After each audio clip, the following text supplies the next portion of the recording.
Welcome to the Busy Latter-day Saint, where righteous desires and living life come together. Here, members of the Church of Jesus Christ of Latter-day Saints discuss their challenges and successes in studying the Scriptures, and where listeners come to learn more about studying the Scriptures. I'm your host, Richard Bernard. The music for this program is by Marvin Goldstein and used with his permission. If you have enjoyed this podcast, I encourage you to comment on this episode or the podcast in general. To leave a comment, click on the link in the show notes. I encourage you to subscribe to the podcast to be informed when a new episode has been posted. You subscribe by tapping on the subscribe or follow button. Each podcast app is different, so if you don't see the follow or subscribe button, a simple Google search about the app that you're using will show you how. If you enjoy this podcast and have benefited from it, I encourage you to start donating a few dollars to the General Missionary Fund each month. As a side note, I have now joined the big guys by offering chapters for the podcast. This will make it easy for you to return to the podcast and hear again the sections that were of interest to you. Today, we have the pleasure of hearing from Kerry Muhlestein, author and professor of ancient scripture at BYU. Kerry and I discussed his book, God Will Prevail, Ancient Covenants, Modern Blessings, and the Gathering of Israel. And of course, we discuss how he studies the scriptures. I enjoyed interviewing Kerry, and then had the privilege of hearing him again a few months later as I edited this podcast, and was reminded again of the importance of the covenant and how grateful I am for Kerry taking the time to talk about the covenant. Kerry offers tremendous insight into the covenant, and I hope you are ready with pen and paper to take notes. I promise you, you will not be disappointed and will be spiritually uplifted as you hear Kerry share his thoughts on the covenant and his testimony of the gospel of Jesus Christ. Now, here's Kerry. Kerry, welcome to the podcast. How are you doing this morning? Oh, I'm doing well. Thank you for having me on. Yeah, I've really been looking forward to this. Before we get into your book, God Will Prevail, I want to talk about you a little bit. Where did you grow up? I grew up in Sandy, Utah, so not too far away from where I live now. Okay. And did you serve a mission? I did. I served in Southern California in the San Bernardino mission, but most of what I served is now the Riverside mission. And then I went back and lived in Southern California. When I worked on my PhD, I was at UCLA, so I went back and lived in the LA area for 5 years. So I've lived there for about 7 years in Southern California. Oh, okay. Well, I was part of the Riverside stake. The stake actually had a west stake and an east stake, but served in the deaf branch there for, I guess, about 18 years. Oh, I know that branch. Yeah, we had some ASL sisters that I was the zone leader for that served in that branch. So okay. I know right where you're talking about. Now I know where you're dating yourself, but when did you serve your mission? I served it in 88 to 90. So actually, the Riverside mission was created the day I left. They wanted me to leave before they created it, so I wouldn't corrupt it. So yeah. All right, and you are married. I am. I have 6 children and 1 grandson, and they keep me busy. Well, what are the ages of the children? Obviously, one's old enough to be married. Yeah, they're from 25 to 15, so they're 10 years and 2 days between the oldest and the youngest. Okay, so you know what it's like to go through the teen years. Oh, I'm still in the middle of that. It's that's why I said it keeps you busy. Besides, the typical teenage things, it keeps you in the car a lot. I once heard a woman say, "I'm not a stay-at-home mom. I'm a stay-in-the-car mom," and I thought I can identify with that. We're driving our kids everywhere all the time. Yeah, it's absolutely amazing. Now, I noticed you're the director of BYU Egypt Excavation Project. Yeah. And you're also the vice president of the Society for the Study of Egyptian Antiquities. And of course, you're a professor there, PhD, with Ancient Near Eastern Studies. My question is, how did you get involved in all this? I mean, when you were growing up, did you say, this is what I'm going to be doing? Or no. How did this happen? Oddly enough, I wanted to be a writer when I was growing up, but a fiction writer. I thought I'd write fantasy or fiction novels. But as I fell in love with helping people and teaching people. I'd always thought, I'd like being a teacher, but they don't make enough money. And that turns out to be true. But at some point, I remembered some wisdom my dad had passed on to me. He'd been given a chance for a number of promotions at his work. He worked for IBM as an electrical engineer. All of those promotions would make him administrative. And he said, I like what I'm doing now. I don't like administration. That money is not going to make me happy. I'm going to be less happy, so I'm not interested. And that seemed crazy to me as a teenager, but I eventually figured out that actually happiness can't be bought, and making more money isn't what's going to make you happy. So I went into teaching and figured out that if I wanted to really teach the scriptures, I needed to really understand them, and that brought me into studying Hebrew and the ancient Near East, and that brought me into studying both the Old Testament and Egyptology, and that's brought me a lot of great opportunities to live and teach at the Jerusalem Center a couple of times, to direct this excavation, and be regularly going to Egypt and uncovering more about their culture, to be studying Egyptian texts. All of those are just fun and exciting things in and of themselves, but they also help me understand the scriptures and the gospel better, and that's even better. Well, you and I have something else in common besides San Bernardino and Riverside. I was one of the founding members of the Jerusalem branch. And, I didn't know that. Yes. I was on tour at the time. I was with the Israel Philharmonic Orchestra, so I wasn't there when President Lee actually created the branch. But there was 4 families. It might have been 5, but there was a small branch there. And then it was about a year later, the study abroad program started over there. And so we met in the east section of Jerusalem and at an Arab hotel. And, and when they took over the hotel, basically, we would have a large branch of about 100, maybe 120, and then it would shrink down to the 5 families, and then a new group would come through, and it was a wonderful time, absolutely wonderful time. It's still similar today. That is, I know that history. I didn't put 2 and 2 together with you, but that's significant stuff, and still that way today. I've been in the branch presidency twice there, and that's how it is. It's a small branch, and then the students come, and it's big enough to be a ward, really, and then it's a small branch again, and it just goes back and forth. So. Yeah, and it's a very small branch from the standpoint of primary, because the students obviously don't have children, and so it's a little primary. But what we used to do, and the youth program as well. I had a daughter who was the only 12-year-old. We had, my sons, I had one that was a teacher. He was the teacher, and there was one priest, and that was it. That was the whole young men's, right? So and I remember at times in teaching our primary, we would actually go to the Garden Tomb when it was time to talk about the resurrection and things like that. So, you can't get that out of a ward library. Nope, it's good stuff. Yeah, it really is. So that's how you got started in all of this. And wow. Now, you studied obviously Hebrew and Greek and I assume Egyptian? Yeah, only a little bit of Greek, but a lot of Hebrew and Egyptian. Oh, okay. Well, that certainly impacts how you study the scriptures. Well, now, I want to get into your book, God Will Prevail. I have very few books I actually recommend people to read as far as members of the church. And I was thinking the other day, it's probably about half a dozen. But yours has become one of them. Because as I was telling you before we started here, it's had a great impact upon me. How it all began is that I interviewed Gail Boyd, and she talked about Hesed and this love that God has for us. And I had not heard of that before, and this was before your book came out.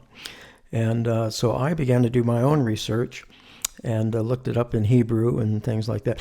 My Hebrew knowledge is enough to make me dangerous. I could tell a funny story. Well, I think I've told the story online before, but anyway, I was with the orchestra, and we were getting ready for a big tour into Europe. and all the instructions were in Hebrew, and someone says, do you want me to interpret? I said, no, I understand it all. I'm doing fine. Well, and evidently I didn't understand it all, because when we got to Germany, the Israel Philharmonic Orchestra, when it traveled with high security. I mean, we landed on the, away from the airport and everything, and buses came and picked us up. Well, we landed, and everyone started getting off the plane, and there were no buses. And I'm going, what is going on here? What? And people are just going off in different directions. And so I asked somebody, so what is going on? He said, well, you realize the high holiday starts tomorrow? And I said, yeah. He said, well, we have 3 days off. And I said, so where are we staying? He goes, you were supposed to arrange your own room. I go, wait a minute. It's also Oktoberfest. Oh. I don't know if anybody's tried to get a room during Oktoberfest without doing that 6 months in advance. Anyway, I spent my whole 3 days. I finally found, I can't even remember the small town in Germany. I found a place that was able to, and my German is just as bad. So anyway, I found a room, and it was just for one night because I had reservations for the following night, and then I had to look for another room. Anyway, I made it through, but after that I thought, well, next time they give instructions, maybe I'll verify with everybody that I heard it correctly. That's fun. Yeah. Yeah, so, well, back to your book and Gail Boyd. Anyway, I started really studying it, and I even made a kind of a mind map of it, because as I researched it, I discovered that the scholars themselves don't really know what that word is or what it means, and I think you talk about that in your book. Mm-hmm. And so I made this mind map. On my mind map, the center is love, and extending to the left is the word hesed.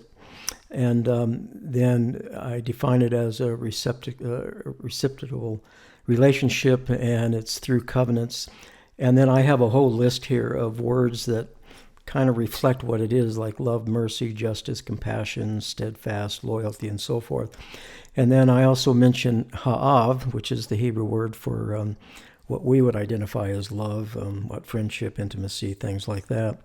And then to the right, I have Matthew 5:48, which I think talks about this hesed, that when those that Christ was teaching at his time, when he talked about be therefore perfect, they understood a little bit differently than what we did. But I found out that also reflects love and mercy and justice. And then I went to Doctrine and Covenants 121, which seems to reflect the same things. And then Galatians 5:22, which defines joy and peace and long-suffering. And so this became my understanding of what this word means. And I'd like you to talk a little bit about this, about hesed, and why is it so important for us to understand it? Yeah, I'm happy to. And this is, I think it's an important concept. It's one that I know President Nelson has been tweeting about and writing about and so on. He's keyed in on this as well. And I think that just kind of should get us even more interested in it. So it's as you said, it's a word that it doesn't have a great English equivalent. And some of that is cultural. Often culture does determine language and the meaning of words. And when one culture has a concept that's really important to them, and the culture that you're translating into doesn't have that same concept, then usually there's not a word that's going to capture this other word. And covenant and covenant relationships are just not as important and haven't been as important to English-speaking cultures as they were to the Israelites. And so there isn't a word to capture this, but it does, as you said, it's this loyalty and love, and enduring or unending loyalty and love, unshakable, unbreakable loyalty and love, and mercy, a willingness to continue to work with someone that is available within a covenant relationship. And I don't know, that's way too long to translate, right? So sometimes people will say covenantal love, or in the King James Version, most often it's loving kindness, but it can be mercy and a few other words. But the idea is that once you've formed a relationship with someone, a really deep and connected relationship, that it doesn't matter what happens, that connection and that loyalty can't be broken. Right. So obviously we feel this with family members, and that's a covenant relationship. You may have family members that you haven't seen for a long time, but if they called on you for help, you'd be there, right? You'd drop everything and you'd go. And you probably have a few friends that are that way, where there's nothing that can break that bond. And that's what we have with God when we enter into a covenant with him. He will not give up on us. He will not stop working with us. He will not stop showing mercy to us and giving us another chance. There's nothing that will end that. And in fact, I think it might be best summed up in Isaiah. So if we were to go to Isaiah, I quote this all the time, and it's just gone away from me. Wow. I'm clearly getting old, because I really do use this. I quote this all the time. What is it? Isaiah 52, I think it's verse 10. I know. Nope, it's not. How am I getting this old? 54 verse 10. It came to me. Okay. So in Isaiah chapter 54 verse 10, for the mountains shall depart and the hills be removed, but my kindness, and the word is chesed, my kindness shall not depart from thee, neither shall the covenant of my peace be removed, saith the Lord that hath mercy on thee. So you see what he's saying? It is more likely that mountains and hills leave than it is that he will stop having this loyal love and mercy for us. He can stop giving us another chance. And that's an incredibly comforting thing. Now, the beautiful thing is that then when we're in a covenant relationship with each other, as we all are, if we're part of that covenant, we're a covenant community, that we should have chesed for each other. And so that's, as God shows us chesed, we should show it to others. And there's something amazingly comforting, uniting, and strengthening about all of that. And this is what helps us to become like him. Yes. I often talk about that the purpose of our taking the sacrament, the purpose of participating in church meetings such as Come Follow Me or priesthood meetings, is somehow each Sunday we are becoming more. We're just becoming more closer to him. Absolutely. President Oaks, when he was Elder Oaks, talked about how our gospel is a gospel of becoming, and it's all about what we're becoming. And I think you're absolutely right. God is full of chesed. As we have chesed towards him, but especially towards each other, then our natures are being changed to be more like his. And that is the point of our existence, to become more godly. Yes, absolutely. It's, it seems overwhelming, but as I reflect upon the atonement of Christ, it isn't. Yeah, I think that's exactly right. It would be overwhelming without his atoning sacrifice. Yes. Now, President Nelson has asked members to study the blessings that are promised within the covenant. Yes. Why is that so important? Oh, that's a great question. I've been spending a lot of time on that lately. Actually, I have a little book that will be coming out soon. Right before we got on, I was going through the final edits of that book, where I'm trying to teach members how to recognize the covenant language in the scriptures, so you can find those blessings in the covenant and know you're both on the covenant path and receiving those blessings. And I think there are a few reasons for that. One, we will be filled with an immense sense of gratitude as we recognize how much God is willing to and has been doing for us. And gratitude does so much. It changes the way we feel about things. It changes our joy, our willingness to serve, our happy, just our outlook on life, the way we view everything. This gratitude for God is one of the most important things that we can have, most important characteristics. So recognizing those blessings will help us with that. It also will motivate us to keep the covenant. And in order to recognize the blessings, we're going to have to come to know and understand the covenant better. And that's also crucial and key. And I think President Nelson wants us to do all of those things. Maybe I can just say it's actually President Nelson is part of the reason I first got into studying the covenant. The book you've mentioned, God Will Prevail, is really about the covenant. And while I was on my mission, I'd certainly seen, I studied the Book of Mormon carefully, and I'd certainly seen what an important theme it was in the Book of Mormon. So I was keyed in on this. But right when I got home, I had a great friend and roommate, someone who I have feel this kind of bond with, who said, "Hey, there's a lecture, a series of lectures. It was the Sperry Symposium. I didn't know about it then. Now I participated in it, but he said there's going to be a bunch of lectures with that. But tonight, Elder Nelson is speaking." And so we went together, and Elder Nelson spoke about the covenant, the covenant with the house of Israel.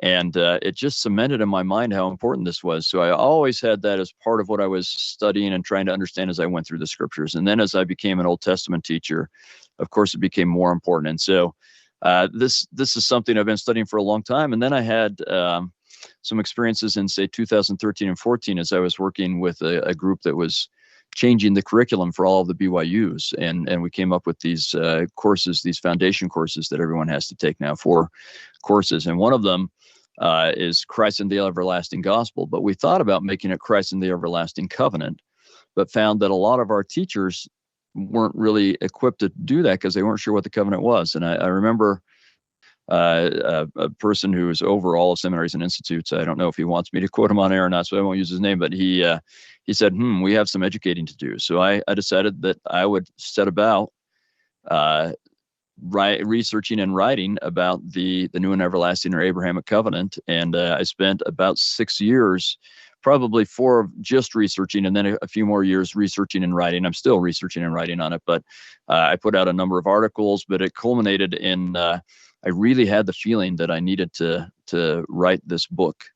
And that's what it culminated in. I'm still producing other things as I understand it better and better, but that was the big thing, was to write a book to help everyone understand what the covenant is and why it's important and how to recognize it and what to do about it.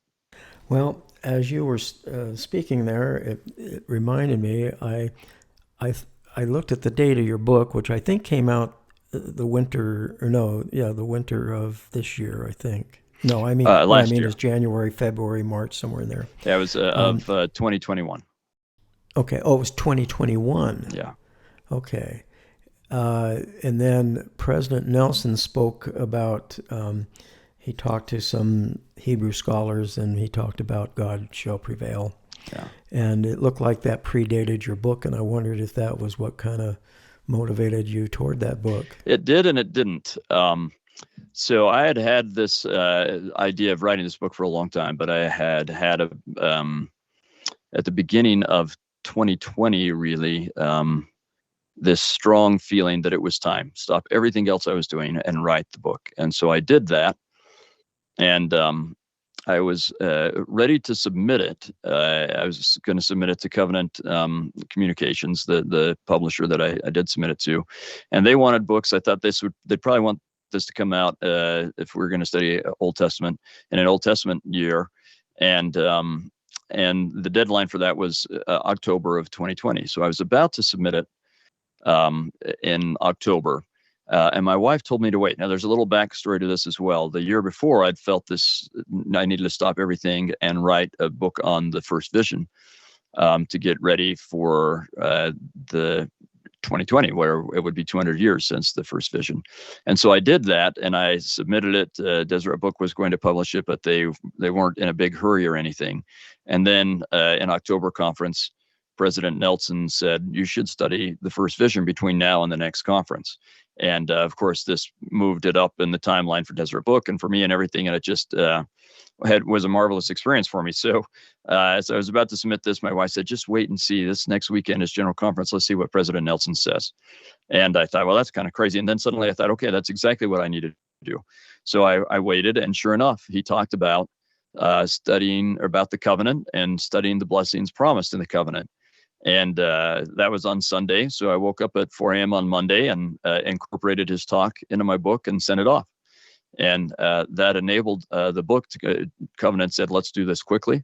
And so rather than the year that they usually were going to take for a book, that was a couple months, and they got it out in time for people to use it to help them as they were preparing for that next conference in the way that President Nelson had asked them to spend those next 6 months looking for those blessings. That was part of our intent, was to help people do that. And then this next book is a follow-up on that to help even more, because this book had been written before that. I think it really helped, but now I'm writing this book that specifically is to help people with what President Nelson asked us to do.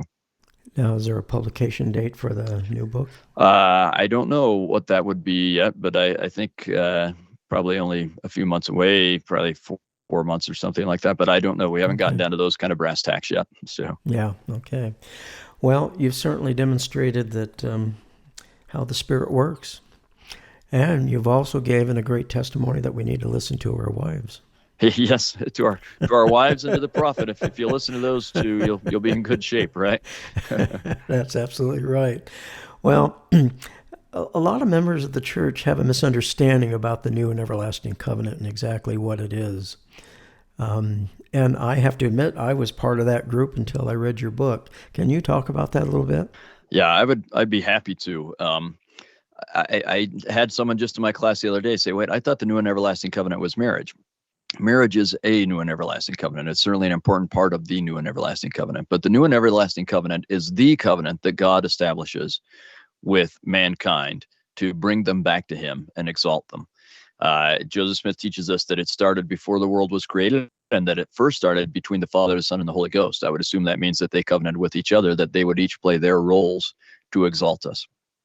But the new and everlasting covenant is established with Adam, and then it's reestablished in every dispensation. When it's reestablished with Abraham, we start calling it the Abrahamic covenant, partially because from that point forward, anyone who becomes part of the covenant will be a descendant of Abraham, but also because the biblical writers are descendants of Abraham, and that's who they'll keep referring to. So the Abrahamic or new and everlasting covenant are the same thing. It's what we enter into at baptism. And I would say really there's only one covenant. We think of a lot of covenants. Those are all steps or stages in the covenant, the new and everlasting or the Abrahamic covenant. And there are subsets of that or stages in that. And those are, baptism and covenants we make and the endowment and the marriage covenant and so on. But they're oath and covenant of the priesthood. Those are all stages or steps in the new and everlasting covenant, which really is God's promise, his plan, and his promise to exalt us. And the reason he sent his son and the reason he sent the Holy Ghost was to make it so he could fulfill his promises. That's why Christ is sometimes called the messenger of the covenant. Sometimes he's called the covenant because he is the one, and that's his role. That's what his mission is, to enable us to receive the blessings of the covenant, and especially the ultimate blessings, which is unity with God and exaltation. And so he came to make that possible. That's what everything is all about, really, is to fulfill God's promises, what God has in store for us and wants to have happen to us. So I have found that as members of the church come to understand that covenant better, it has a profound impact on them, and it helps them to see everything in the gospel differently. I have to say, as I've started studying the covenant, it started being one of the first things, and I try not to say rote prayers, but I feel every morning when I'm praying to thank God for the covenant. I'm so grateful that he wants to give us these blessings, that he's willing to bind himself to us and do all of these things for us. It just profoundly changes my outlook on everything. I think that's very true. I've noticed within my own life, as I've read your book, and have to say I've read it more than once. I do that. I usually get through a book, get the big picture, and then I go back and look for the details. Yeah, I like to do that too. Yeah, it's kind of like I want to know who killed the guy. Yeah, yep. In a novel. then I'll go back and look for the details. Yep. But this is why it's so hard for us to understand the covenant relationship, is that we don't understand what the covenant is, first of all, and then to wrap our minds around this. And even that word hesed, to wrap my mind around that, what that entails, to understand that no matter what I do, no matter how horrible things I do, he will take me back. Mm-hmm. There may be a price to pay for that, but he will take me back. Yeah. That he's not going to end the relationship. He's going to hang in there for us no matter what we're going through. Absolutely. Absolutely. I have to say, I think this coming to understand the relationship of all these covenants with the covenant, right, helps us understand the covenant path better as well. And as I said, it's part of why I'm writing this new booklet. this last general conference, I heard so many people talking about the covenant path, but as I go around and speak about the covenant and write about it and do Zoom firesets and all sorts of things, I've talked about it and taught about it in a lot of places. I find that a lot of people aren't 100% sure if they're on the covenant path because they're not 100% sure what the covenant is. And I felt like, wow, we just need to help everyone understand this so that they can gain that confidence and know what they're doing and how to do it. And so understanding that, again, that's part of why I'm writing this new book, but it's also the old book does a tremendous amount for that as well, I think, to just help us when we know what the covenant is, then we can tell whether or not we're on the covenant path. And until you know, how will you be able to tell if you're on the path or not? Well, if you were my bishop and I was struggling with some issues, let's say I'm struggling to even study the scriptures, and I'm dealing with my spouse some problems, and I come to you. How do I know? What could you tell me that, okay, you're still on the covenant path? Yeah, that's exactly right. That's the thing, is we need to understand that part of the covenant is that in whatever way we struggle, God has a plan for us to come back. He will always accept us back. So some of our struggles are small and some are big. If you're struggling, say, with pornography, are you still on the covenant path? Well, somewhat and somewhat not. I would say if you're doing something that makes it so you can't go and renew your covenants, then probably you're off the path. But the beautiful thing is that God will always accept you back on the path because you already made a covenant with him. You have chesed with him. And so he will work with you. He'll humble you. He'll do whatever he needs to bring you back. So your job, and that's whether it's pornography or you have a little friction with your wife. And again, I would say if you're able to continue to go and renew your covenants, then you're still on the covenant path. But we can get more firmly on it always by becoming more godly. But the real point is to have this relationship with God. That's the hinge point of the covenant, is to have a closer relationship with God. So I would say wherever you are, whether that be you have been committing adultery and doing other fairly serious sins or very, very minor sins, and we're all sinning one way or another. Wherever you are, what God wants is for you to say to him, I'm going to try again. I want to come back. And you don't have to get to a certain point to say that to him. You don't have to say, okay, well, I was here, now I've slid so far away. I need to get back to where I was to be able to say, God, I'm ready to come back. That's not what he wants. He wants wherever you are for you to say, I'm ready to come back. And because you're in a covenant relationship with him, he will always say, okay, come back. Let me help you where you are. I will help you come back. I will help sanctify you. I will help change you. I will help get you not only where you were, but further ahead. You just come back to me again. And that's the beauty of the covenant, wherever you are, you can come right back to that path by reestablishing your relationship with God. And so focusing on loving God is the key in all things. I've wondered if this about the covenant path isn't so much that we get off the path that we're on it, but we just kind of stop progressing. That's often the case. We kind of, there's a bench there, and we sit on the bench. Yeah. And we hit a we're just not plateau moving. and we stay on that plateau rather than continuing to ascend.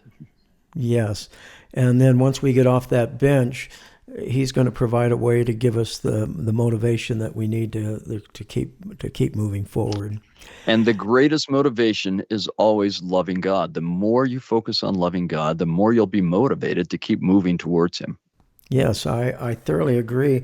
I was in a meeting where we were talking. I'm in the priesthood, the elders' quorum. I'm the family history consultant. And all right. Anyway, and we were having a meeting about this. And I said, anything like studying the scriptures daily, which is what I speak about on my mission, is helping people to study the scriptures daily. And I said, studying the scriptures daily or getting involved in family history, these things are not a problem as we become, because we love him is the reason we do it. I pay tithing not because of the blessings. I pay tithing because I love him. Yeah. I study the scriptures daily because I love him, and I Yes. simply want a deeper relationship. Yes. So there are all sorts of reasons to keep the commandments, and they're all good, but there's good, better, and best, right? And always the best reason is because you love God. Yes, and to me, it comes back to that hesed that we're Yes. going to have the same type of love that he has, Yes. and this is how we develop it. Yep. That's also, we should bring up the second best motive, and you should have both, is because you love God's children, right? Those are the two Yes, great commandments. yes, Those are our two great yes, obligations in the law, and they are the two that, if we have those as our motivations, will change us the most. And as we yes, said, that's what we want, is to be changed. yes, absolutely. When we talk about the temple, some members of the church, I still hear it occasionally. My son is going to go take out his endowments at the temple. And I don't know where that started, but I've been a member of the church probably for, 50 years now. And it was said a lot, and then it's gradually we've gotten away from it. And now we say, well, we're going to receive our endowments. Yeah. But in your book, you quote a Mark Shields who says, going to the temple to receive blessings of the Abrahamic covenant. Yes. And I love that. So do I. My wife and I are going to the temple. We're so blessed to live here in Utah. Yeah. I think there's 6 temples I'm 20 minutes from. There's Yeah. no excuse for not getting to the temple. Yeah. Where when I lived in Los Angeles, and the LA temple was the only temple, and it required several hours of driving. And we are so blessed to be here. But even as we go to the temple this evening, we're going to go do initiatories. Wow. The Abrahamic covenant is there. Yes. It's all over in the temple. And if we have that in our mind, I mean, that's what the temple is about, is to enter further into, or further receive the blessings of the Abrahamic covenant and understand it better. That's exactly, I mean, the temple's about bringing us to Christ, who will bring us to the Father, but that's the same thing, right? So it's the way that happens is through Christ and the covenants that we're making there, or the covenant. And so if you are looking to understand the covenant, the temple is a fantastic place. And if you're looking for it there, you'll see it everywhere.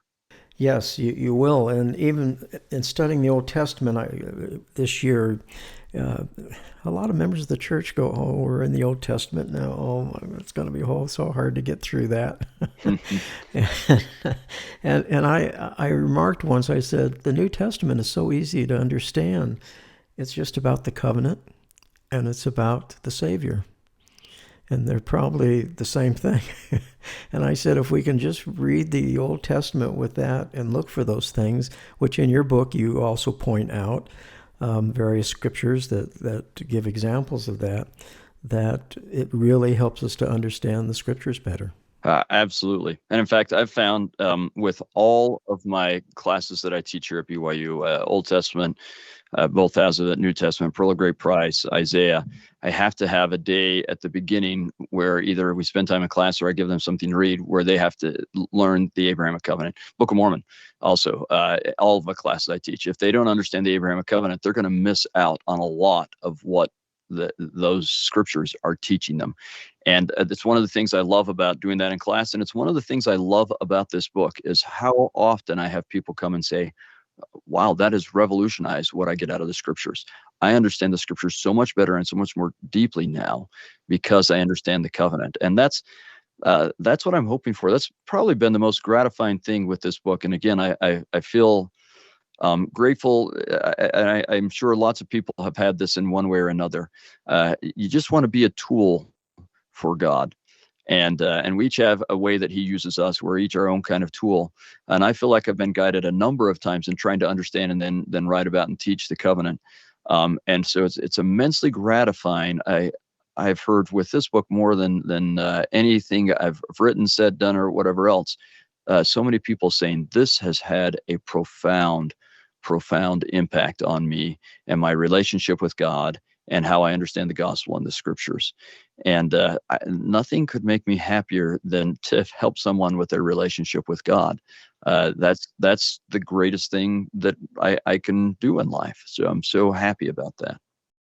Well, as I said at the beginning of this podcast, I'm one of those, and I'm very grateful for it. In fact, as I knew I was going to be meeting with you, I thought I'm going to start reading the book again. And I found other things to underline. And of course, I take these things that are in the book and I move them over to the Gospel Library. So they're attached to scriptures, they're attached to tags and things like that, so that I can quickly find them. The covenant. There are blessings connected. What are these blessings? Oh, there are all sorts of blessings. So, this little booklet I was talking about, I tried to, there's no way I could make a comprehensive list of blessings, but I tried to just put some in. And the list is so long, so quickly. It's incredible. But if we want to talk about the main blessings are first an increased relationship with God and an increased relationship with others. And then blessings of being protected by God, blessings of having a place to belong with each other and with God, blessings of prosperity and posterity, and of really just being able to have peace and righteous leaders. Those are the main blessings. And of course, then eventually those are fulfilled. The greatest fulfillment of that is exaltation, which is when we really have a place with God and we really have a relationship with God and we really have prosperity, right? So exaltation is the ultimate blessing of that. But everything, all of the really thousands of blessings that you can find in the scriptures, and that I try and outline at least a number of them in this little booklet I've been making. They're all subsets of those things that I talked about, and it really is. It all hinges on that relationship with God. Everything else flows from there. Every other blessing. Well, we talk about the covenant. We talk about blessings. But what are my responsibilities as far as the covenant? It's an important question because that's part of what Israel often forgot. They were expecting the blessings, but not remembering the obligations. And if our Israelite ancestors had a problem with it, then we probably do as well. So it's good to be reminded. Our first obligation is to love God, and our second is to love others and keeping the commandments. Those are the big ones. Included with that then would be, because we love God, we want to share the covenant with others. And so we share the gospel and its ordinances and covenants and bring people to Christ. So I would say really those are the main obligations. Love God, love others, love them enough to share the covenant with them and keep God's commandments and serve him. Well, I think it's something that at least I personally, I try to reflect upon on a constant basis, is that responsibility and trying my best to fulfill that responsibility. Yeah. To change course a little bit here. My podcast is always about studying the scriptures, and I always wonder. I interviewed Sister Susan Black a few months ago, and asked her the same question, in that you've got a great knowledge of the scriptures. I mean, obviously you teach it. You understand the scriptures as far as in the Hebrew, and you said you studied some Greek, and all of this enables to get a deeper understanding. When you're reading the Book of Mormon, for example, for the 100th time, how do you get something from it? As a scholar, what do you do to each time you go to the scriptures, which I know you've read them all many times and you teach them, but when you go back for your personal study, how do you get something from it? There are a couple of different ways I do it, and part of what I do mix up the way I study the scriptures a little bit. So there are times where I say, okay, I'm just going to read, start at the beginning and keep going, either the Book of Mormon or the Doctrine and Covenants or whatever else. And when I do that, I try and remember what I learned before, but I also am trying to look for new things that I can learn. And I love words, and so I try and look for, okay, what's the relationship? You know, if you look for those causal words like the thuses, the therefores, or becauses, or so on, it shows you the relationship between ideas and so on. And so I really love to look for those. So that's one way that I study, and I'd say maybe about a third of the time that's how I'm studying. Probably about 2/3 of the time, what happens is, as I'm reading, I find a topic and I say, oh, now that's interesting. I'd like to know more about that. So I start to look for everything in the scriptures that might tell me something about that topic. And I kind of stop going through sequentially and I start looking for what I can learn about that topic. So the covenant would be one, or obedience, fear of God, things like that. So that's a fun way, and often they spur each other on. So frequently, I've had a topic that I've studied, and now I'm back to my sequential reading, but I'm seeing a lot of things in that sequential reading that I hadn't seen before that have to do with that topic, because I'm keyed in on that topic. Or sometimes when I'm studying a topic, I think, oh, wow, look, this chapter is really interesting. So I'm going to read the couple chapters before that and the couple chapters after that, and really get into that kind of sequential reading. So they feed off of each other. All right. And do you keep a journal, or do you have a notebook next to you when you're studying? Well, no, I do a weird, I guess kind of, I do a weird thing. When I have an idea I want to remember, I email myself. And I say, here's an idea I've had, and that allows me to just keep pursuing what I'm doing. And then later on, I go to that email and I say, okay, what do I want to do with this information? Do I want to put it in these notes for this book? Do I want to just write this in my scriptures? Do I want to incorporate it? And I have some time to think about it more in depth, and how I want to use those ideas. All right. And do you use the Gospel Library at all? Not very much. I mean, I use it to read. I'm not very good at, so I'll just admit that I'm not good at typing on a phone. So I don't use it very well in terms of taking notes and that kind of a thing. I probably should get better. As you were talking about what you did, I thought, I probably should get better at that. But that's in my future. Well, I'd like to sit with you one day and come to your office or something, or at your home, and show you the wonders of the Gospel Library. Someone needs to, so that would be great. Yeah, the using your thumbs is awkward. I tell people to dictate. And that's what with the new Apple system that came out, it'll even put it in the periods and commas for you, and it's pretty accurate. Some people like to use the website version, which then, of course, you can use a keyboard. Yeah. I do a lot of my studying on my iPad, and it's got a keyboard attached to it, so I can understand when people don't want to use their thumbs. But what's nice about the Gospel Library is that when you have a question about something, you can attach that to whatever content you got the question about. And like I said, even quotes from your book. It didn't used to be this way, but now the publishers are catching on that when people have a digital book and they're copying a paragraph that you've said in your book, and I want to get it to the Gospel Library, they automatically put the resource in. Oh, nice. It used to be I'd have to copy the paragraph, copy and paste it, and then I'd have to go back and make sure I put the resource in, because I don't want just to have a quote and somebody going, well, where did that come from? Right. Well, I can say it came from, this book on such and such a date. And so the publishers have made it a lot easier to be able to throw things into the Gospel Library and also add the resource where that is coming from. That is nice. And yeah, so that's what I do. But when I do devotionals throughout the country, I'm speaking about the importance of studying the Scriptures daily, but also using the Gospel Library, because it's a great tool to enhance our Gospel Library learning, or our Gospel learning. Well, that's wonderful. The use of tags and notes and things like that. So anyway, and don't feel bad. I didn't expect you to be an expert at the Gospel Library, and I interview some people that don't just use it at all, and that's okay. What's important is that we're studying the Scriptures and we're moving along that covenant path daily. Yeah. That's what really comes down to.